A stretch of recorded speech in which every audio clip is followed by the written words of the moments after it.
దేవుని పరిశుద్ధ నామమునకు మహిమ కలుగునుగాక. దేవుని యొక్క వాక్యాన్ని జ్ఞాపకం చేసుకుందాము. శ్రద్ధగా దేవుని యొక్క వాక్యాన్ని ఆలకించటానికి ప్రయత్నం చేయండి. మొదటి రాజుల గ్రంథము 21వ అధ్యాయము 1 నుంచి 3 వచనాలను చదువుకుందాము. ఈ సంగతులైన తరువాత యెజ్రెయేలులో షోమ్రోను రాజైన ఆహాబు నగరును ఆనుకుని యెజ్రెయేలు వాడైన నాబోతునకు ఒక ద్రాక్ష తోట కలిగి ఉండగా ఆహాబు నాబోతును పిలిపించి, నీ ద్రాక్ష తోట నా నగరును ఆనుకొని ఉన్నది గనుక అది నాకు కూర తోటకిమ్ము, దానికి ప్రతిగా దానికంటే మంచి ద్రాక్ష తోట నీకిచ్చెదను, లేదా నీకు అనుకూలమైన ఎడల దానిని క్రయమునకిమ్మని అడిగెను. అందుకు నాబోతు, నా పిత్రార్జితమును నీకిచ్చుటకు నాకు ఎంత మాత్రమును వల్లపడదని చెప్పగా, ఆహాబు ఇశ్రాయేలు యొక్క రాజు సీదోను రాజు కుమార్తె యెజెబెలును వివాహం చేసుకున్నాడు. యెజెబెలు ఇశ్రాయేలుల మధ్యకు విగ్రహారాధనను తెచ్చిపెట్టింది. మొదటి రాజుల గ్రంథము 21వ అధ్యాయము 25వ వచనాన్ని చూసినట్లయితే, తన భార్య అయిన యెజెబెలు ప్రేరణ చేత యెహోవా దృష్టికి కీడు చేయ తన్ను తాను అమ్ముకొనిన ఆహాబు వంటి వాడెవడునూ లేడు అని రాయబడింది. యెజెబెలు ఘోరమైనటువంటి దుష్టత్వం కలిగినటువంటి స్త్రీ. ఎంతో మంది యెహోవా ప్రవక్తలను చంపింది. తన యొక్క భర్తను పాపం చేయటానికి ప్రేరేపించింది. ఆహాబు 2 సార్లు సిరియా రాజును జయించాడు. ఆహాబు ఎంతో దుష్టుడైనప్పటికీ కూడా సిరియా రాజును జయించటానికి యెహోవా అతనికి సహాయం చేశాడు. అయినప్పటికీ కూడా ఆహాబు దేవుని యందు భయభక్తులను కనపరచలేదు. ఇప్పుడు నాబోతు విషయంలో ఘోరమైన పాపం చేయటానికి సిద్ధపడుతున్నాడు. ఆహాబు దురాశతో ఇదిగో నాబోతును అడుగుతున్నాడు, నీ ద్రాక్ష తోట నా నగరును ఆనుకొని ఉన్నది గనుక అది నాకు కూర తోటకిమ్ము, దానికి ప్రతిగా దానికంటే మంచి తోట నీకిచ్చెదను, లేదా క్రయమునకు ఇమ్మని అడుగుతూ ఉన్నాడు. ఆహాబు యొక్క నగరునకు ఆనుకొని ఎంతో అనుకూలంగా ఉంది నాబోతు యొక్క ద్రాక్ష తోట. అది ఆహాబు కూర తోటకు ఎంతో అవసరమై ఉందట. ఆ యొక్క ద్రాక్ష తోటను తీసుకొని అంతకంటే మంచి తోటనైనా ఇస్తానంటున్నాడు, లేకపోతే నీవు డబ్బుకు అమ్మితే నేను దాన్ని కొనుక్కుంటాను అని నాబోతుతో అంటున్నాడు ఆహాబు. పైకి చూడటానికి ఆహాబు యొక్క కోరిక చాలా న్యాయంగా అనిపిస్తుంది. కానీ లోతుగా ఆలోచిస్తే ధర్మశాస్త్రములో ఒక మాట రాయబడింది. నిర్గమాకాండ గ్రంథము 20వ అధ్యాయము 17వ వచనాన్ని చదివినట్లయితే, నీ పొరుగువాని ఇల్లు ఆశింపకూడదు, నీ పొరుగువాని భార్యనైనను అతని దాసునైనను అతని దాసినైనను అతని ఎద్దునైనను అతని గాడిదనైనను నీ పొరుగువానిదగు దేనినైనను ఆశింపకూడదు అని రాయబడింది. దీనిని బట్టి చూస్తే ఆహాబు యొక్క ఆశ దురాశ. ఈ మాటలు ఆహాబునకు తెలియవా? తెలిసినప్పటికీ కూడా వాటిని లక్ష్య పెట్టే స్థితిలో అతడు లేడు. దేవుని యొక్క వాక్యానికి లోబడే స్థితిలో అతని హృదయం లేదు. భక్తిహీనుడుగా ఉన్నాడు. ఈ దినాల్లో కూడా క్రైస్తవులు ఎందరో దేవుని యొక్క వాక్యం తెలిసినప్పటికీ కూడా దానికి లోబడక నిర్లక్ష్యంగా బ్రతుకుతున్నారు. వాక్యాన్ని తోసేస్తూ ఉన్నారు. నాబోతు రాజైనటువంటి ఆహాబు కోరికను ఏమాత్రం కూడా మన్నించలేదు. రాజును సంతోషపెట్టడానికి తన యొక్క ద్రాక్ష తోట ఇవ్వచ్చు కదా. ఈ దుష్టుడైనటువంటి రాజు ఆహాబు ప్రాణాపాయాన్ని ఖచ్చితంగా కలగచేస్తాడు. కనీసం దానికన్నా భయపడి తన యొక్క ద్రాక్ష తోట ఇచ్చేయొచ్చు కదా. ఎన్నో భయానక పరిస్థితులు ఉన్నప్పటికీ కూడా నాబోతు మాత్రము నా పిత్రార్జితమును నీకివ్వటానికి ఎంత మాత్రము కూడా వల్ల పడదు అని ఖండితంగా చెప్పాడు. ఇంత ఖండితంగా ఎందుకు నాబోతు మరి రాజుకు జవాబు చెప్పాల్సి వచ్చింది? నాబోతు దేవుని యొక్క వాక్యానికి భయపడే వ్యక్తి. లేవీకాండ గ్రంథము 25వ అధ్యాయము 23వ వచనాన్ని మనం చూసినట్లయితే, భూమిని శాశ్వత విక్రయము చేయకూడదు, ఆ భూమి నాదే, మీరు నా యొద్ద కాపురమున్న పరదేశులు. ఈ మాట స్వయముగా దేవుడే మోషేకు తెలియచేశాడు. ఇశ్రాయేలులో ప్రతి వాడును తన పితరుల గోత్ర స్వాస్థ్యమును హత్తుకొని ఉండవలెను అని సంఖ్యాకాండంలో రాయబడింది. నాబోతు తనకు ఎన్ని పరిస్థితులు, అపాయకరమైనటువంటి కష్టాలు సంభవించినప్పటికీ కూడా వాక్యానికి లోబడాలి అని తీర్మానించుకున్న వ్యక్తి. షడ్రక్, మేషక్, అబేద్నెగోలు అనేటువంటి ఈ ముగ్గురు కూడా మరి నెబుకద్నెజరు నిలవబెట్టించినటువంటి బంగారు ప్రతిమకు నమస్కరించడానికి ఎంత బలవంతం చేసినా వారు ఆ పనిని చేయలేదు. వారు రాజాజ్ఞను లక్ష్యపెట్టక ప్రాణములకు తెగించి మండుచున్న వేడిమి గల అగ్నిగుండములోనికి వెళ్ళారు, కానీ విగ్రహానికి మాత్రము మొక్కలేదు. పేతురు, యోహానులు కూడా క్రీస్తును గూర్చి ఎంత మాత్రమును ప్రకటింపకూడదు అని ప్రధాన యాజకులు, పెద్దల ద్వారా ఆజ్ఞాపించబడ్డారు. వారు దేవుని మాటకు లోబడాలా లేదా ఇదిగో అధికారుల యొక్క మాటకు లోబడాలా ఆలోచించండి. అయితే వారు యేసుక్రీస్తును గూర్చి ధైర్యంగా బోధించారట. నీకున్న శక్తి కొంచెమై ఉండినను నీవు నా వాక్యమును గైకొని నా నామము ఎరుగననలేదు. ఇదిగో తలుపుని ఎదుట తీసి ఉంచియున్నాను, దానిని ఎవడునూ వేయనేరడు అని ప్రభువు ప్రకటన గ్రంథం 3వ అధ్యాయము 8వ వచనంలో చెప్తున్నారు. ఇశ్రాయేలు యొక్క జనాంగం అంతా కూడా చెడిపోయి విగ్రహారాధికులైనటువంటి మరి ఆహాబు కాలములో ప్రభువుకు కొంత శేషము మిగిలి ఉంది. వారిలో ఒకడు నాబోతు. మొదటి రాజుల గ్రంథము 21వ అధ్యాయము 4వ వచనాన్ని చూసినట్లయితే, నా పిత్రార్జితమును నీకియ్యనని యెజ్రాయేలీయుడైన నాబోతు తనతో చెప్పిన దానిని బట్టి ఆహాబు మూతి ముడుచుకొనిన వాడై కోపముతో తన నగరునకు పోయి మంచము మీద పరుండి ఎవరితోనూ మాటలాడకయు భోజనము చేయకయు ఉండెను అని రాయబడింది. ఆహాబు మరి అవిధేయుడైనటువంటి చిన్న పిల్లవాడి వలె ప్రవర్తిస్తున్నాడు. ఎవరి మీదనో అలిగి మరి చిన్న బిడ్డ వలె ప్రవర్తిస్తున్నాడు. తప్పును గ్రహించి దాన్ని సరిచేసుకోవాల్సింది పోయి మూతి ముడుచుకొని కూర్చున్నాడట. అయితే అతని యొక్క భార్య అయినటువంటి యెజబెలు వచ్చి, నీవు మూతి ముడుచుకొనిన వాడవై భోజనము చేయక ఇలా ఉన్నావేంటి అని అడుగగా ఆహాబు జరిగిన సంగతి అంతా కూడా ఆమెతో చెప్పాడు. మరి అందుకతని భార్య అయినటువంటి యెజబెలు, నీవు ఇశ్రాయేలులో ఇప్పుడు రాజ్యము చేయటలేదా? నీవు భోజనము చేసి సంతోషముగా ఉండుము, నేనే నాబోతు యొక్క ద్రాక్ష తోట నీకిప్పిస్తాను అంటుంది.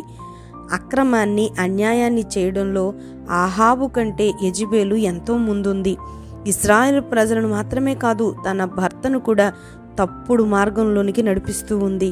ఇప్పుడు యెజబెలు నాబోతు యొక్క ద్రాక్ష తోటను అక్రమంగా స్వాధీనం చేసుకోవటానికి నడుం బిగించింది.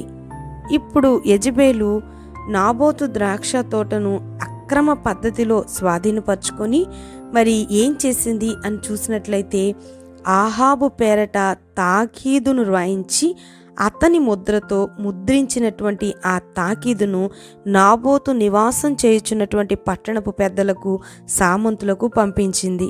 ఆ తాకీదులో ఏం రాయించింది అని చూసినట్లయితే, మొదటి రాజుల గ్రంథము 21వ అధ్యాయము 7 నుంచి 11 వచనాలను మనం చూసినట్లయితే, ఉపవాస దినము జరగవలెనని మీరు చాటించి నాబోతును జనుల ఎదుట నిలవబెట్టి, నీవు దేవునిని రాజును దూషించితివని అతని మీద సాక్ష్యము పలుకుటకు పనికి మాలిన 2 మనుషులను సిద్ధపరచుడి.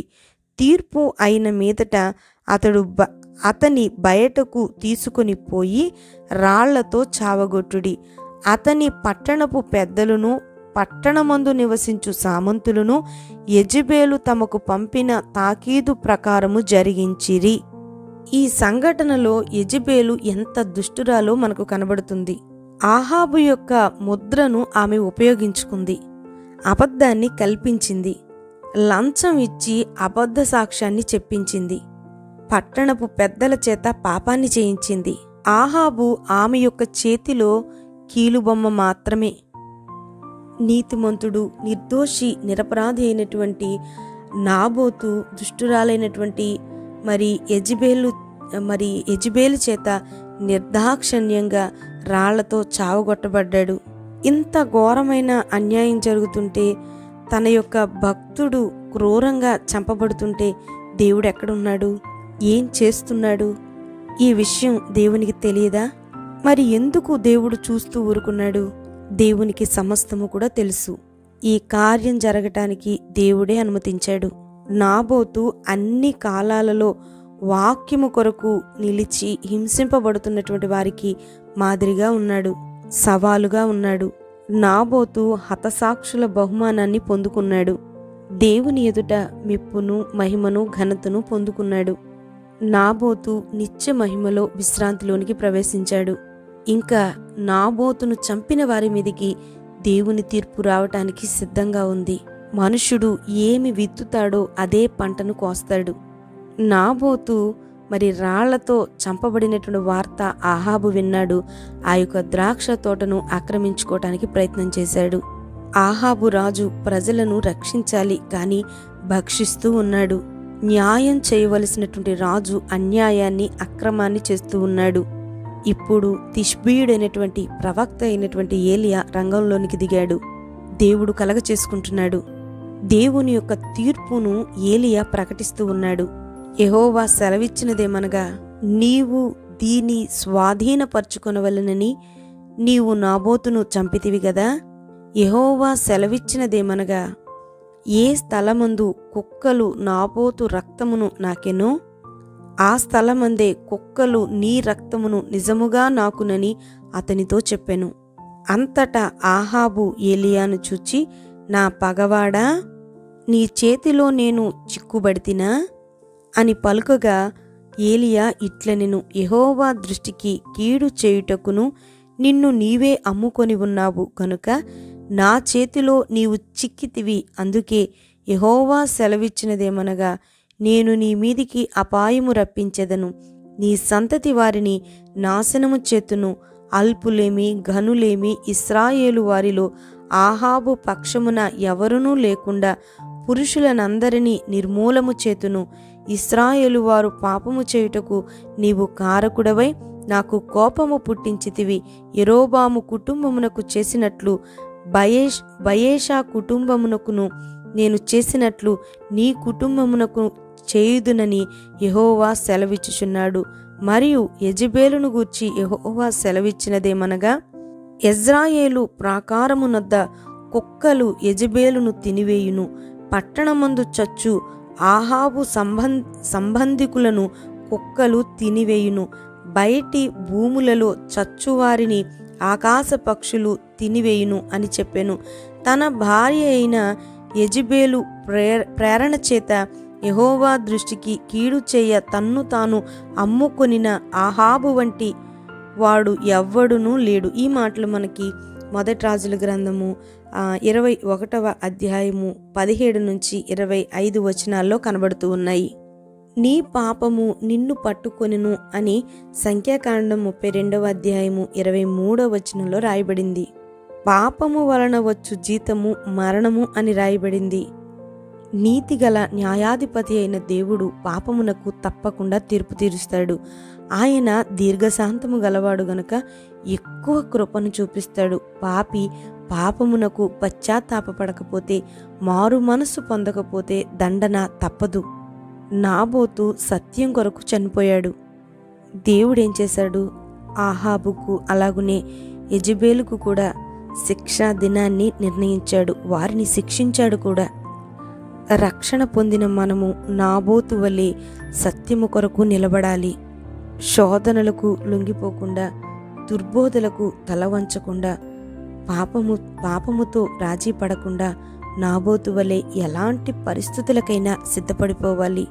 నాబోతు రాజీ పడలేదు, రాజుకు కూడా లొంగిపోలేదు. రారాజైన యేసయ్యకే లోబడ్డాడు.